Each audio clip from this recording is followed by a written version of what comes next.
Bueno, vamos a pasar entonces al tema de hoy.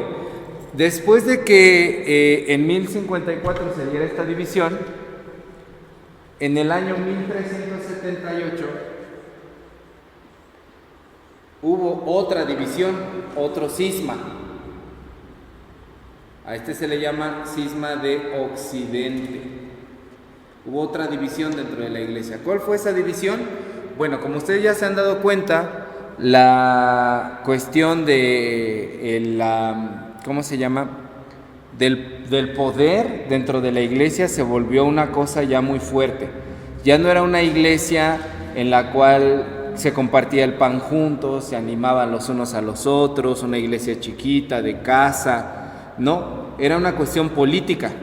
Entonces, ser jefe de la iglesia significaba tener dinero, tener posesiones, tener tierras, tener influencia política, mandar sobre algunos territorios.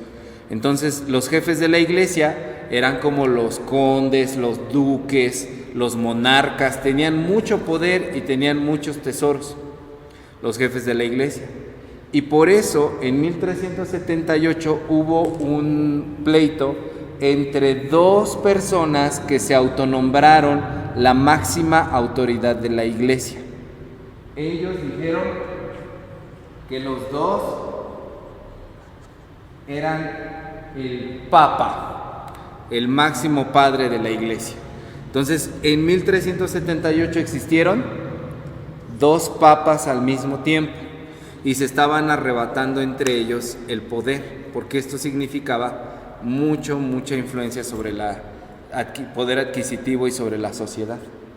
Esto es muy interesante porque ahí fue cuando los reyes se dieron cuenta de que tenían competencia grave y seria con los jefes de la iglesia. Cuando se dio el pleito entre dos papas, 1378. Y así estuvieron arrebatándose el poder, diciendo: yo soy el máximo jefe de la iglesia, yo soy el máximo jefe de la iglesia. Y en 1417, la iglesia por fin se pone de acuerdo. Entonces, recuerden aquí, solamente hasta este año estamos hablando ya de una iglesia católica, ¿verdad? 1054. Entonces, la iglesia católica romana pasó ese tiempo. Bienvenida, hermana. 1378 viene este pleito de dos papas, quién es el máximo líder de la iglesia. Y en 1417 los líderes mundiales y los líderes de la iglesia deciden ponerle un orden, un hasta aquí. ¿Saben qué? No puede haber dos papas, no puede haber dos personas que se estén peleando, es nada más uno el que debe de haber. Y aquí, por primera vez, se nombra un papa oficial. 1417. Entonces, cuando nos cuentan ese megachoro de que Pedro fue el primer papa, eso no es cierto, porque el primer papa ya oficial de la iglesia existió hasta el año 1417. Imagínense ustedes, 1400 años después de Jesús. Entonces, no fue Pedro, fue hasta este momento, 1417, en que existe este papa y que se nombra para poder hacerlo. Bueno, aquí sucede algo bien importante. Por fin pareciera como la iglesia va a tener paz. Vean ustedes cómo desde ese pequeño periodo de tiempo en el que hubo como ese primer amor, que había paz, a partir de ese momento ya puros pleitos en la iglesia, divisiones, preferencias, poder, persecución. Ahora nosotros perseguimos, ahora nos dividimos el poder, ahora somos como militares, ahora somos como políticos, etcétera, ¿no? Ahora son dos papas, por fin uno. Pero esta paz no duró mucho. En este momento se empezó a decidir que se iba a construir la famosísima Basílica de San Pedro. La Basílica de San Pedro es la que está en el Vaticano, Roma, y es desde la cual el Papa cada domingo sale a dar su predicación, desde ese balcón, la Basílica de San Pedro. La Basílica de San Pedro fue un proyecto gigantesco, monumental, porque se echó mano de los mejores pintores de la época, Miguel Ángel, Leonardo da Vinci. Era la época del Renacimiento en las artes. había mucho conocimiento de ciencias, había mucho conocimiento de artes. Durante mucho tiempo la iglesia tuvo sometido todo ese conocimiento, y en esta época los artistas y los científicos comenzaron a poner a sus ideas para las personas. Entonces ustedes pueden ver la Basílica de San Pedro, que por dentro tiene murales de los más grandes artistas de todos los tiempos que están puestos allí. Entonces imagínense cuánto salió financiar esa basílica. No había dinero para poder financiar ese proyecto, y entonces se les ocurrió hacer algo para poder recaudar. ¿Cuál fue su método de recaudación? Para la recaudación, para la construcción de esto, se le ocurrió a uno de las mentes más diabólicas que hayan existido inventar las famosísimas indulgencias. ¿Cómo funcionaban las indulgencias? Bueno, se le vende a las personas la idea de que se tuvo que inventar otra doctrina aquí, que fue la doctrina de el purgatorio. Entonces les inventaron a las personas: cuando tú te mueres, no te vas ni al cielo ni al infierno, te vas a un lugar llamado purgatorio, y en ese lugar estás purgando tus culpas, limpiando tus culpas, expiando tus culpas, pero si tú quieres salir de ahí pronto, te tienes que caer con un poquito de lana. Y te damos una hoja oficializada que trae la firma y el sello del Papa, que dice que tu alma va a salir de allí. Y entonces el Papa en ese momento por decreto dice que tú puedes salir del purgatorio y vas al cielo. Pero eso no nada más funciona para ti, funciona para tus difuntos. Tú quieres estar dejando de hacer oraciones, misas, y la inseguridad de que tus difuntos están en el purgatorio, ¿dónde estarán? ¿En el infierno o en el cielo? Te vendo una indulgencia. Esta era una época muy terrible porque, como ya hemos dicho, había mucha ignorancia, y no solamente había ignorancia, sino que había guerras entre países. En ese momento acababa de pasar una pandemia, unos siglos atrás, que todavía tenía estragos, que era la pandemia de la peste negra, la peste bubónica, que mató a mucha gente. Había pobreza y bueno, había invasiones. Entonces la gente vivía en una incertidumbre, aparte de que había ignorancia de todo, a nivel escolar y a nivel religioso. La gente vivía en una situación en la cual, si no te mataba un ejército enemigo o alguien que invadía tu país, te morías de hambre o te morías por la enfermedad, por las condiciones insalubres, y tú no tenías certeza de a dónde iba a ir tu alma. Entonces el poco dinero que tenía la gente, lo que hacía era ahorrarlo para poderse comprar su indulgencia y por lo menos tener una seguridad que cuando yo me muera, si me voy a morir porque esta vida está de la tostada, cuando yo me muera, sé que voy a ir al paraíso. Entonces fue un negocio redondo, porque creaban la necesidad y les vendían la solución. Muchas veces yo he visto quien analiza la historia y dicen, bueno, pero ¿por qué la gente fue tan tonta de creerse ese cuento de las indulgencias? Pues no es que fuera tan tonta, sino que en realidad estaban viviendo una situación tan terrible que eso es lo que pasaba. Yo me acuerdo al principio de la pandemia de COVID, empezaron a decir que había unas gotitas de no sé qué, que unos polvos de no sé qué, y había filas de las personas comprándolo, porque era como, yo quiero esa solución, no quiero pasar por esas cosas tan terribles que están diciendo de la enfermedad. Lo mismo pasaba con esto, les vendían las indulgencias de esa manera. Entonces, la doctrina del purgatorio, la Iglesia Católica se la inventó para poder vender indulgencias.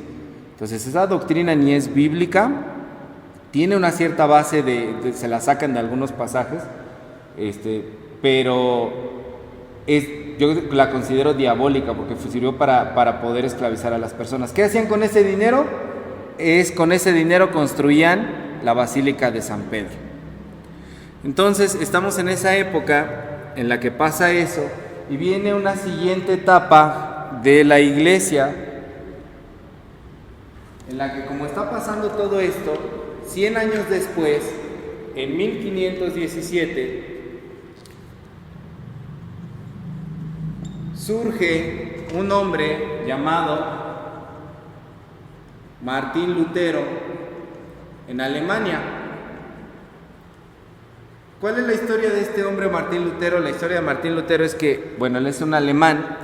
Como les estoy diciendo, había mucha pobreza. Los papás tenían que elegir de entre sus hijos porque tenían muchos aparte y la mayoría se morían rápido o se morían en pleno parto o se morían muy chiquitos. Si los que se te lograban, ahora sí que como los pollitos, ¿no? Tenías que cuidar a uno más que a los demás. Entonces el que vieras que era como más coco, más inteligente y era una familia que tenía algo de dinero, podía darles estudios a ese, no a los demás, si es que acaso tenían dinero para darles estudio. Martín Lutero nace en una familia en la que les alcanzaba para darle estudios a él y no al resto de sus hermanos. Y sus papás querían que él fuera abogado y estaba estudiando ya la carrera para ser abogado. Hay una experiencia que él relata en sus escritos, que va camino hacia su casa, en medio del bosque cae una tormenta eléctrica y esa tormenta eléctrica él se refugia en los árboles y ve cómo caen los truenos y empieza a haber pequeños incendios por aquí y por allá, y entonces él le reza a Dios y le dice: si tú me sacas de aquí, yo dejo la carrera y me dedico a ser monje. Entonces él sobrevive a esa tormenta eléctrica y él entiende que tiene un llamado de parte de Dios y se va a meter al monasterio. Y pues entonces le dice a sus papás: papá, mamá, voy a dejar la carrera de abogado, voy a meterme de monje. Y como todo buen papá o toda buena mamá, lo que le dijo es: tú estás loco, si te estamos pagando los estudios, ¿cómo crees que tú nos ibas a sacar de pobres? ¿Cómo que te quieres meter de monje? Había un movimiento de monjes muy fuerte en aquella época, que lo que ellos decían era que para poder conocer a Dios te tenías que encerrar a orar, te tenías que encerrar nada más estar todo el tiempo ayunando, orando, haciendo ejercicios espirituales, y que esa era la forma de alcanzar la santidad. Entonces pues los monjes pues no ganaban nada, ¿verdad? Tenían que hacer votos de pobreza, tenían que hacer votos de castidad, etcétera. Entonces los monjes vivían así. Por eso los papás de Martín Lutero se enojaron con él cuando vieron que él quería ser monje y dejar la carrera, pero Martín Lutero dijo: yo se lo prometí a Dios, Dios me salvó, yo me voy a meter de monje. Martín Lutero era un hombre muy atormentado. Él vivía castigándose todo el tiempo. No estaba seguro de si sus obras eran correctas delante de Dios. No estaba seguro de su salvación. Él le pesaba mucho, todo el tiempo era muy severo consigo mismo, pensaba que era pecador todo el tiempo, imperfecto, vivía así. Hay relatos de sus profesores dentro del monasterio que dicen que él se metía 5 horas a orar, a confesar sus pecados, salía tantito y en menos de un minuto ya volvía a pecar con el pensamiento y se volvía a meter a orar.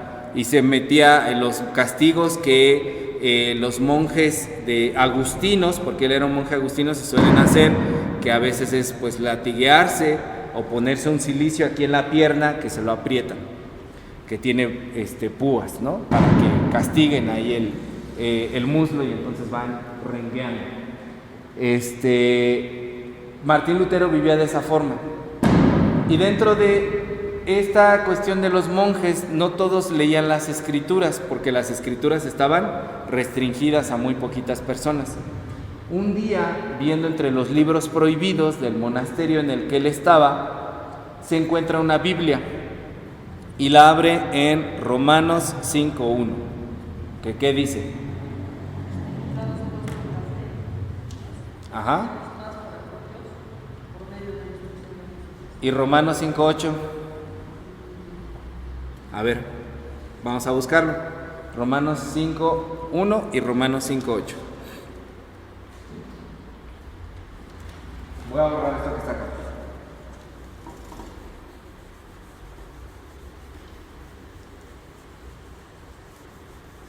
Estamos en la parte de historia de la iglesia, que es la primera parte del curso de probandos, hermana Joca. Y estamos viendo, el curso de probandos tiene 3 partes. ¿De dónde venimos? ¿Qué es la historia? ¿En qué creemos? ¿Qué es la doctrina? y cómo nos organizamos, que es la vida interna de la Iglesia Metodista. Esta que estamos viendo no viene en nuestros libros de probandos. Nuestros libros de probandos empiezan ya donde está la Iglesia Metodista. Entonces yo le estoy dando todo lo de antes, qué pasó antes de que existiera la Iglesia Metodista. Bueno, ¿qué dice Romanos 5.1? Justificados pues por la fe, tenemos paz para con Dios por medio de nuestro Señor Jesucristo. ¿Y Romanos 5.8? Mas Dios muestra su amor para con nosotros, en que siendo aún pecadores, Cristo murió por nosotros. El libro de Romanos le cambia la vida a Lutero. Él abre la Biblia en ese momento. Un hombre atormentado que no sabía si era salvo, que si Dios le agradaban sus obras, y de repente lee que somos justificados, ¿por qué? Por fe, que no hay que pagar indulgencias, que no hay que castigarse el cuerpo, que no hay que hacer nada, sino que solamente es fe, y que siendo nosotros pecadores, Cristo murió por nosotros.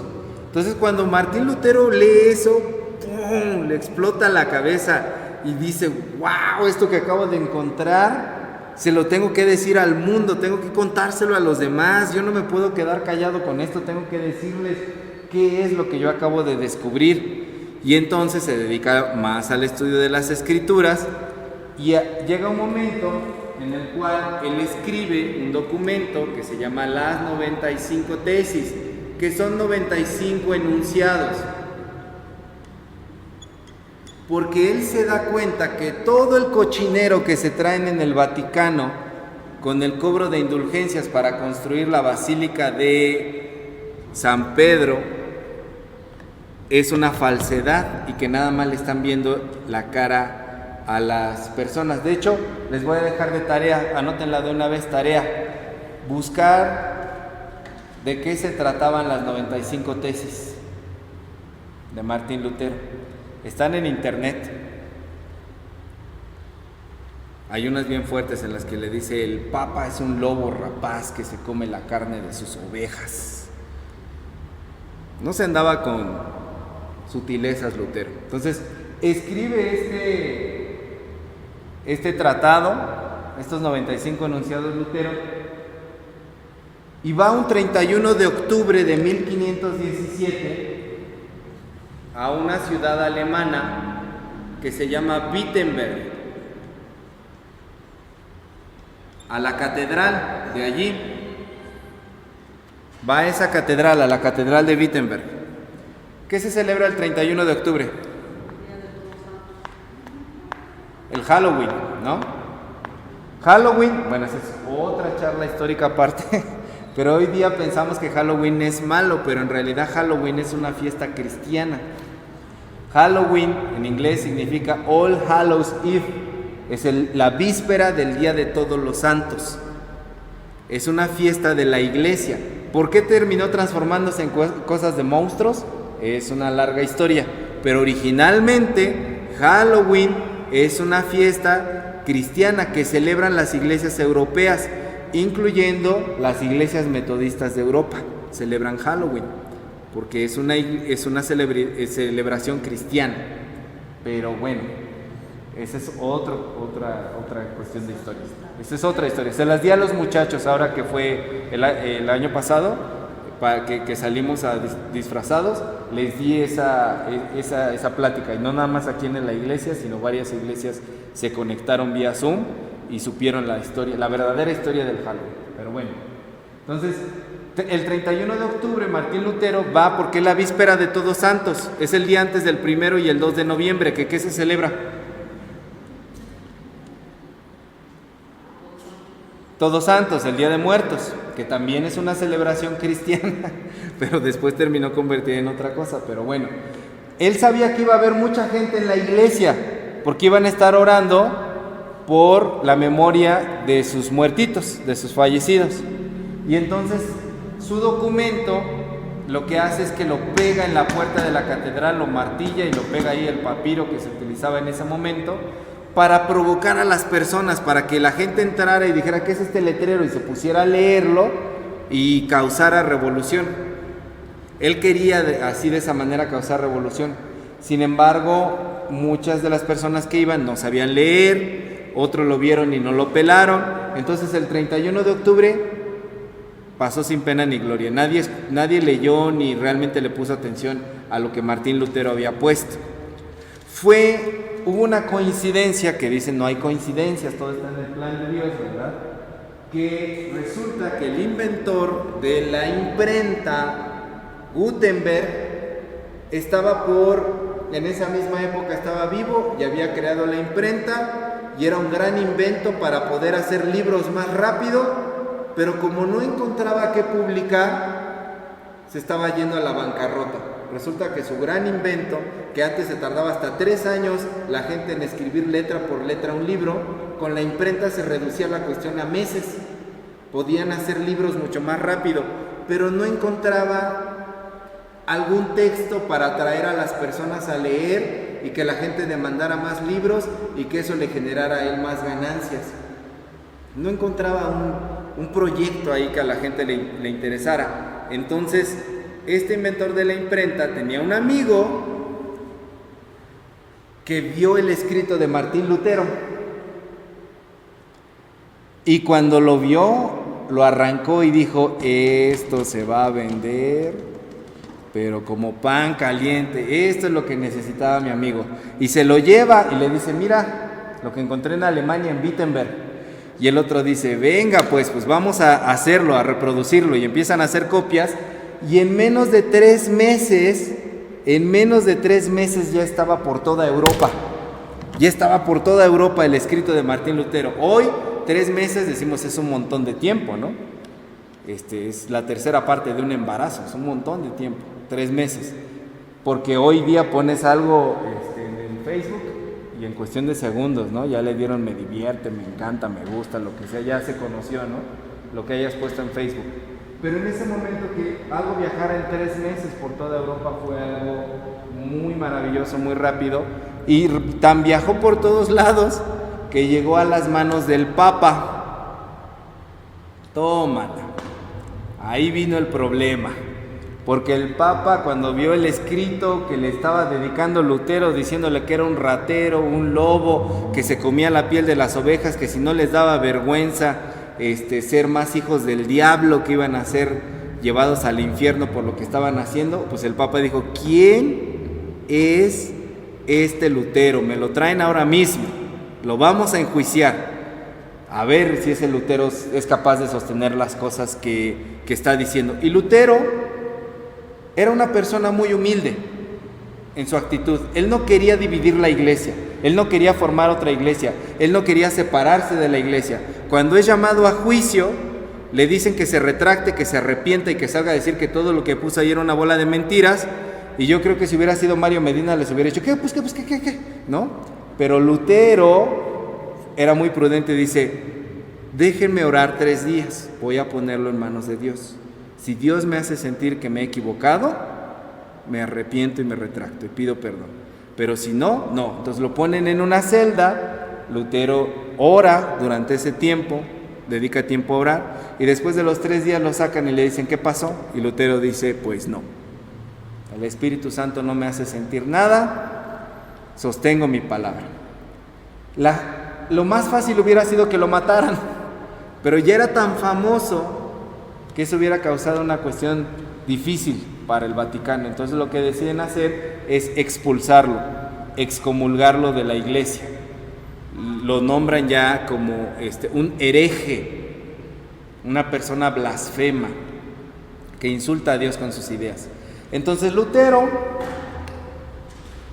como su pasión es hablar de Dios, comienza a hacer reuniones en su casa.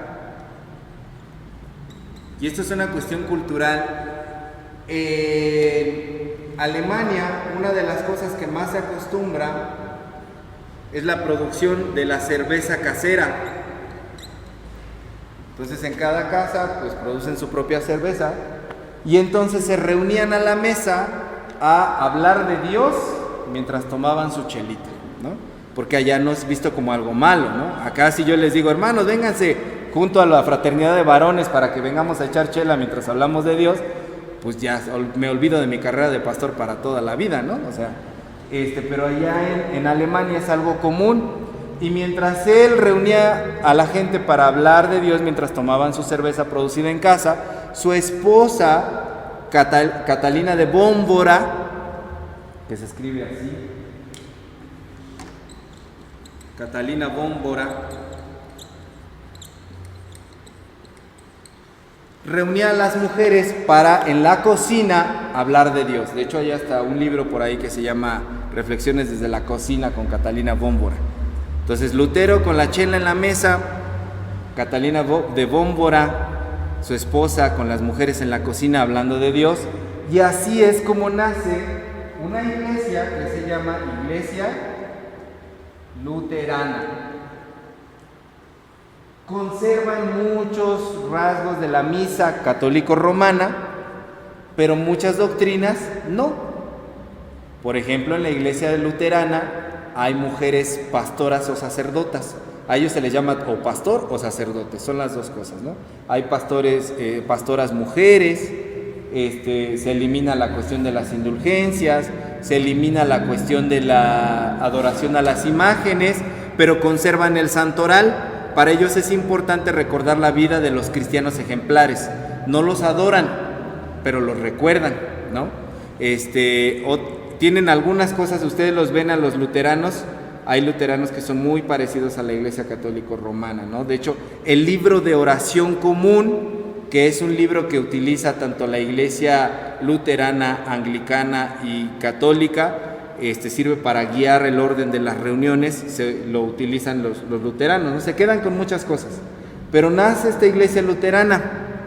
Y cuando otras personas en Europa ven que Lutero formó una iglesia nueva, se emocionan y dicen: nosotros también queremos hacer otra iglesia. No estamos de acuerdo con la iglesia católica en varias cosas. Y empieza a surgir una serie de movimientos que protestan en contra de la iglesia católica. Y por eso a esta etapa se le llama la Reforma Protestante. Reforma Protestante. Fue un cambio. Y aquí tenemos el surgimiento de las iglesias reformadas, las iglesias presbiterianas, las iglesias bautistas, las iglesias menonitas, las iglesias antitrinitarias. ¿Por qué son importantes estas iglesias? Bueno, porque cada uno de ellos protestó contra distintas cosas. Lutero protestó contra la cuestión de la venta de indulgencias, pero por ejemplo las iglesias antitrinitarias dijeron: nosotros no estamos de acuerdo con la iglesia católica en la cuestión de la Trinidad, porque en la Biblia nunca dice Trinidad, y protestaron contra eso y se salieron de la iglesia católica romana porque no estaban de acuerdo con la Trinidad. Por ejemplo, las iglesias menonitas decían: son muy paganos, son muy entregados a las fiestas, a las borracheras, a muchas costumbres idolátricas, los católicos romanos, nosotros nos vamos a apartar. Y de hecho hasta el día de hoy los menonitas viven en comunidades muy cerradas, que nada más se casan entre ellos y que producen sus propias cosas para vivir. Y en México, por ejemplo, son famosos, hay una comunidad grande de menonitas en Chihuahua que producen quesos y los venden en los supermercados, ¿no? Los quesos menonitas, esos los producen ellos y se rehúsan al uso de las tecnologías. Casi no tienen tecnología, electricidad, televisión, internet. Por ahí hay en YouTube, hay una youtuber, una muchacha muy famosa que es la youtuber menonita, que relata cómo viven sus compañeros menonitas, y mucha gente de la comunidad menonita la critica porque utiliza el internet, pero ella hace videos de cómo viven los menonitas, ¿no? Y cómo viven su fe.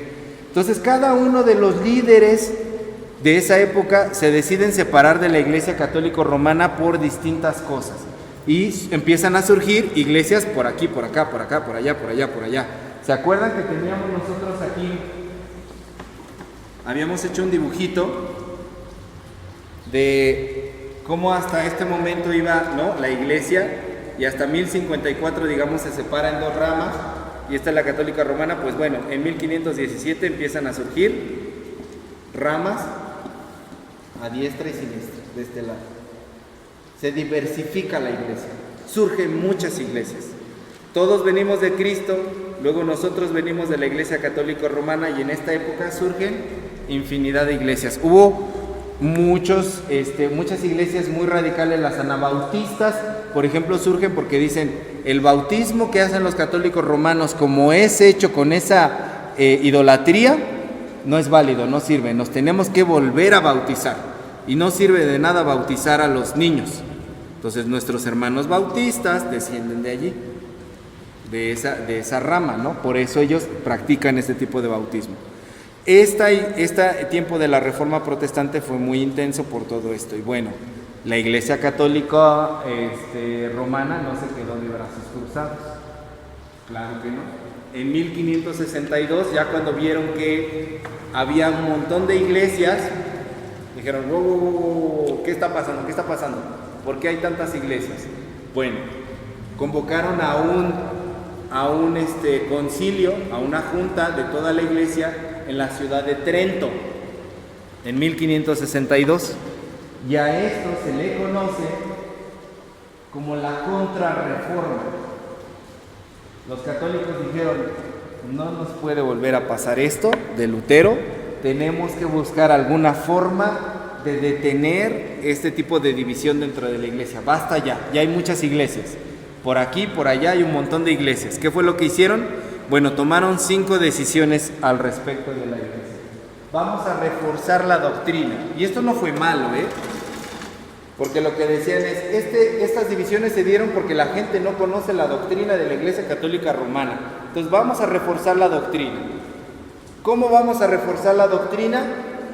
Inventaron, en ese momento solo había monasterios y en ese momento nacieron los seminarios, que luego nosotros les copiamos. ¿Para qué servían los seminarios? Era una escuela en donde se iban a capacitar los que iban a tener alguna función religiosa. La Biblia se abrió, que había estado cerrada para la Iglesia Católica Romana, en ese momento se abrió, para un grupo de líderes, pero por fin se abrió. Entonces no todo fue malo en esta contrarreforma. Ahora, ¿qué más? Vamos a revisar con mucho cuidado a las órdenes religiosas, o sea, a los monasterios, tanto de monjes como de monjas. ¿Por qué creen? Que se los iban a traer checaditos. Porque Lutero salió de un monasterio. Entonces decían, a ver, ¿qué está pasando en los monasterios? Tenemos que checarlos más porque está pasando algo. Entonces incrementaron la cuestión de la vigilancia. Y hubo un rasgo muy, muy malo que ocurrió en esta contrarreforma, que fue, y si todo eso no sirve, vamos a castigarnos. Inventaron la Inquisición. ¿Qué era la Inquisición? Que también se le conoce como el Santo Oficio. Era una institución encargada de vigilar a las personas y castigar a todo el que no creyera de acuerdo a la doctrina de la Iglesia Católica Romana. Y para eso inventaron castigos sumamente crueles. En Palacio de Minería, en la Ciudad de México, hay un museo de todos estos castigos que inventaron para las personas. Castigos tan terribles como desde la guillotina, quemarlos en la hoguera, ponerlos en el potro que los abrían de piernas en esa fila puntiaguda y les ponían pesos en los pies para que finalmente los venciera y se terminaran clavando, picos que les introducían ya sea a las mujeres en la vagina o a los hombres en el recto para que los atravesaran hasta salir por la boca. La dama de hierro, que era como un sarcófago que tenía picos y que los apretaba y no podían moverse, y al estar tanto tiempo así de pie, el cuerpo empieza a querer acomodarse y al acomodarse te clavan los picos. Cuevas en donde los metían en cuclillas, en donde nada más una gotita de agua caía encima de las cabezas hasta que la gotita de agua horadaba la piel y el cráneo y finalmente horadaba el cerebro y las personas morían. O sea, las torturas más terribles que puedan existir se inventaron en este momento, ¿no? Y te decían que denunciaras si es que alguien no creía lo que cree la iglesia. Esto es, si seguían las ideas de las iglesias protestantes, o si seguían las ideas, si alguien, por ejemplo, en España era gitano y todavía adoraba las cosas gitanas, a la hoguera. Si alguien decían está practicando brujería, a la hoguera. ¿Y qué creen que hacían muchas vecinas? Me cae gorda la vecina, digo que es bruja, digo que es protestante y se la llevan, ¿no? Pues yo creo que medio Nextlalpan ya no existiría, ¿no? Que la otra mitad ya los hubiera acusado. Entonces, esto sucedió como una respuesta de la Iglesia Católica a la división que estaba habiendo en ese momento. Se asustaron, dijeron, estamos perdiendo el control, porque era el control político, se nos están yendo de las manos. ¿Y qué hicieron las iglesias protestantes? Bueno, las iglesias protestantes en cada país hicieron convenios con los gobiernos. Entonces, por ejemplo, en Suiza, las iglesias presbiterianas y reformadas, rey, proclama que ya no sea la Iglesia Católica Romana la religión oficial de Suiza. Suiza merece su propia iglesia. Y el rey de Suiza decía, perfecto, vamos a adoptar ahora a la Iglesia Presbiteriana como la iglesia oficial de Suiza. Y así cada nación de Europa fue agarrando su propia iglesia. Y algunas dejaron de tener nexos con la iglesia romana. Bueno, como estaban haciendo esto, aquí viene mi telenovela favorita, en 1539, un poquito antes de que se diera esta contrarreforma, 1539,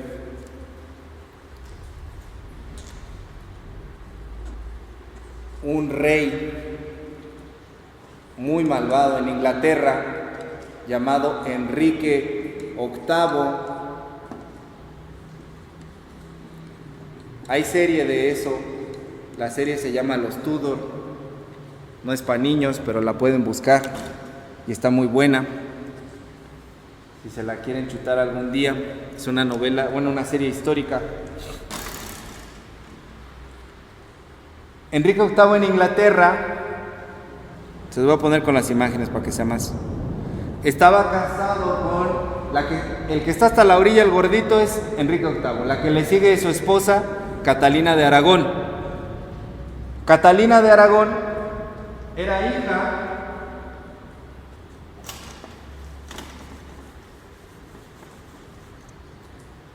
hija de los reyes católicos de España.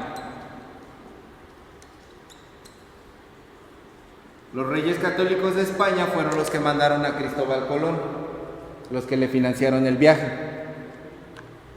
¿Por qué lo hacían? Pues no por nada le decían los reyes católicos, ¿no? Lo que decían es que vamos en una misión evangelizadora a descubrir nuevas tierras para evangelizar y llevar la palabra de Dios, la Santa Iglesia Católica Romana. Y así fue como llegaron a este continente. Pero bueno, Catalina de Aragón era hija de estos reyes católicos de España. Pero Enrique VIII miró a la de lado, que es Ana Bolena. Ana Bolena era heredera de todos los países que hoy se conocen como la Gran Bretaña. O sea, la muchacha tenía esos terrenitos, ¿no? Irlanda, Escocia. Ella era dueña. Era dueña, heredera de Irlanda, Escocia, Gales y todos esos países. Y Enrique VIII dijo, como que me gusta más Ana Bolena, pero ya estoy casado con Catalina de Aragón. Estoy casado con Catalina, y por la iglesia, porque sus papás de ella eran los reyes católicos. Entonces él fue con el Papa Clemente VII, que es el señor que está hasta allá a la orilla, con el Papa Clemente VII, y le dijo, oye carnal, hazme un paro, necesito que me ayudes. Mira, necesito divorciarme de Catalina para casarme con Ana Bolena, es que la quiero mucho, ¿no? Entonces Clemente VII le dijo, eso no se va a poder por dos sencillas razones. Por el matrimonio, por la iglesia, no hay divorcio. Eso hasta la fecha en la Iglesia Católica Romana. No hay divorcio. Y la segunda razón es que no sé si tú te habrás dado cuenta, pero sus papás son los reyes católicos y le tienen suma lealtad a la Iglesia Católica Romana. Y si yo me meto con ellos, es meterme en problemas. No te puedo divorciar. Enrique VIII, que era un tirano, que no permitía que nadie le dijera no, se enfurece y dice, ¿quién carambas es el Papa para venir a decirme a mí lo que yo tengo que hacer en mi propia vida y en mi propio país? Pues está de moda ahorita, ¿no? Lo de Lutero. Está de moda todo eso, que se están separando de la iglesia. Pues voy a hacer mi propia iglesia. Mi iglesia oficial de Inglaterra, a la cual le puso por nombre Iglesia Anglicana. Y sus sirvientes, muy bien, Señor, pero ¿quién va a ser el Papa? ¿Quién va a ser el dirigente? Yo voy a ser el Papa. Voy a ser gobernador, voy a tener el poder político y el poder religioso. Yo voy a ser el Papa de mi propia iglesia, que va a ser la iglesia oficial a partir de ahora de Inglaterra. Bueno, ok, ¿y cómo le vamos a hacer? ¿Cómo va a ser la misa, los ritos, la doctrina? Pues igualito a la iglesia católica, nada más que yo soy el Papa. Y así se quedaron. Y fue todo igualito. La iglesia anglicana es casi una copia, con el tiempo ha ido cambiando, pero es casi una copia de la iglesia católico romana. Tienen su santoral, tienen su misa, su libro de oración común, todos los ritos. O sea, si usted no le dice a una persona que está en una misa anglicana, ni cuenta se dan. Ahora han evolucionado, porque ellos dicen que son los católicos más protestantes o los protestantes más católicos. Igual a ellos ahora se les llama lo mismo sacerdote que pastor. Tienen los dos títulos, porque son una iglesia que está entre las dos cosas. Dicen que el lema de ellos es la iglesia donde cabemos todos. Y es una iglesia que existe en ese momento, ¿no? Y entonces Enrique VIII hace su propia iglesia, se separa de Catalina de de Catalina de Aragón y se casa con Ana Bolena, le quita los terrenos y la bota. Y ya se va con otra y otra y otra y otra y otra. Porque era la forma de vivir de Enrique VIII. ¿Quieren ver la vida de Enrique VIII? Véanse la serie de los Tudor. Está muy bueno. Los Tudor. Él era de la dinastía Tudor. Ajá. Y bueno, de esa iglesia anglicana surge el metodismo. Pero eso ya lo vamos a ver con el libro. Hasta acá llegamos el día de hoy. ¿Ok? Entonces yo les pongo un resumen ahí. La iglesia inició en la época de los apóstoles, que después dejaron a sus discípulos, los padres de la iglesia, que fueron perseguidos hasta que la iglesia cristiana se hizo la iglesia oficial del Imperio Romano y fundaron los patriarcados. En los patriarcados hubo dos separaciones. Primeramente, el patriarca de Roma se separa de los otros 4 patriarcas y después dentro de Roma existe una división porque hay 2 personas diciendo que son el Papa. Se pelean hasta que alguien dice, va a haber un solo Papa y cuando vamos a construir la Basílica de San Pedro, y entonces surge un personaje llamado Martín Lutero que protesta en contra de todo eso y desata una revolución porque varias personas imitan su ejemplo y empiezan a surgir varias iglesias, y allí la iglesia católica dice, vamos a tener que ponerle un freno a eso, hacer una contrarreforma, y dentro de las iglesias que surgieron en esa época está la iglesia anglicana. Otra cosa de que decir de la iglesia anglicana es que cuando surgió, y esto quiero dejarlo bien claro, cuando surgió era una iglesia solamente para las personas ricas.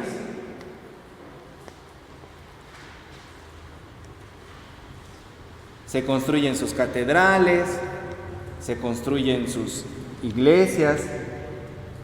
Como es una iglesia que surge por cuestiones meramente políticas, solamente se maneja para ricos. De hecho, hasta el día de hoy, cada vez que ustedes ven una ceremonia de la familia real, de la reina de Inglaterra, entran y hacen su boda, o su cualquier cosa de homenaje a la reina. Todo eso es una iglesia anglicana. Los ritos que cantan ahí son de las iglesias anglicanas. Nosotros como iglesia metodista tenemos un montón de cosas de las iglesias anglicanas. ¿Alguien trae himnario? ¿Nadie? A ver, vayan por un himnario, por favor.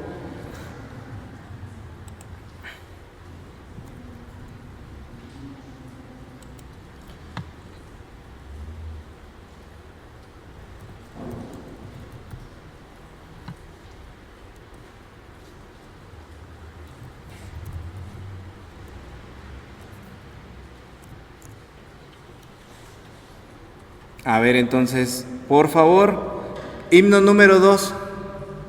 ¿Se lo saben? A ver, 1, 2, lo vamos a cantar, ¿va? A nuestro Padre Dios. 1, 2, 3, ¿cómo va?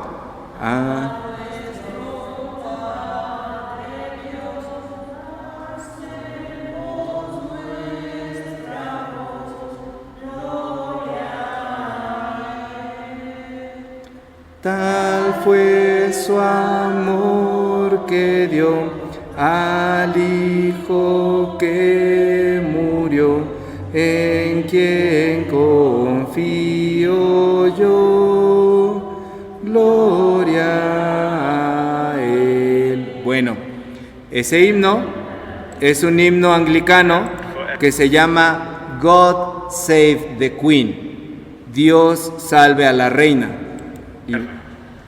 Y es este. A ver si alcanza.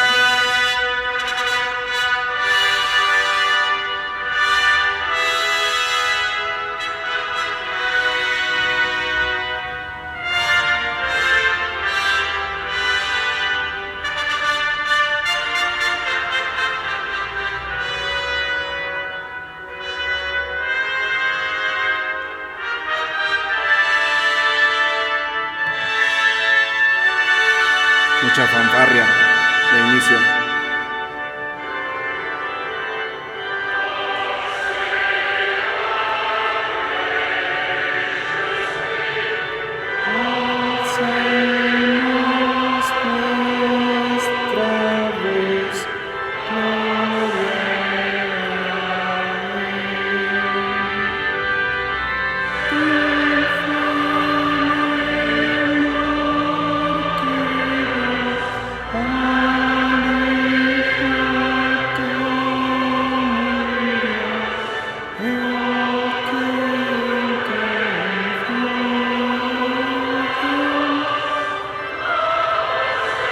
God save the Queen. Dios salve a la reina, Dios bendiga a la reina. Lo que significa ese himno, que es de la iglesia anglicana, es que Dios bendiga a la monarquía inglesa, que proteja al reinado inglés representado a través de la figura de la reina. Por eso en inglés el original no dice a nuestro Padre Dios, gloria a Él, dice Dios salve a la reina. Esos son varios himnos que nosotros tenemos de nuestro himnario, vienen de la iglesia anglicana, de toda esta cuestión de la monarquía. Entonces, si alguna vez vuelven a ver ustedes en las noticias alguna ceremonia de la monarquía inglesa, pongan atención porque seguramente puede que canten algún himno de los que nosotros tenemos. Y todo lo que están viendo que ocurre ahí es dentro de la boda. A ver, vamos a buscar una boda real. Boda real, Meghan y Harry.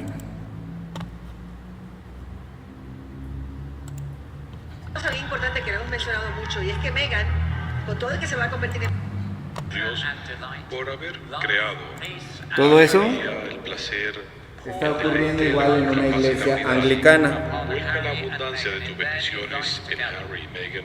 Y uno podría decir, es la misa católico-romana, ¿no? Lo que está pasando, pero no, es una misa anglicana. Y de ahí nosotros venimos. ¿Por qué? Porque Juan Wesley y su papá eran reverendos de la iglesia anglicana. Eran sacerdotes de la iglesia anglicana. Ya después viene ahí el cambio, la transformación, que vamos a ver la siguiente clase, pero hasta allí. A ver, entonces, vamos a hacer el ejercicio de la vez pasada, ¿va?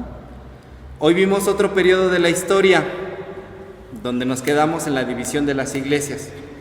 Por favor, tómense unos minutitos, escriban en pocas frases, máximo 10 frases, máximo 10 frases, ¿de qué trató la historia que vimos el día de hoy? ¿Cómo continúa la historia de la iglesia? Entonces pónganlo en algunos enunciados. Yo pondría lo que vimos el día de hoy. Hubo una época en la que hubo 2 papas, hasta que hubo por fin uno. Querían construir la Basílica de San Pedro, vendían indulgencias. Después Martín Lutero vino a protestar por eso, desató que hubiera muchas iglesias, provocó una reacción en la iglesia católica que quisieron reprimirlos, y una de esas iglesias era la iglesia anglicana, que surgió por un lío amoroso político de Enrique VIII. Ese sería mi resumen. Ya lo dije en poquitas frases. Ahora les toca a ustedes. Hagan su resumen en poquitas frases, díganme qué vimos el día de hoy. Porque eso que ustedes van a tener el día de hoy se lo van a sumar a lo que ya hicieron de tarea. Y ya tienen el resumen de los 1600 años de historia de la iglesia.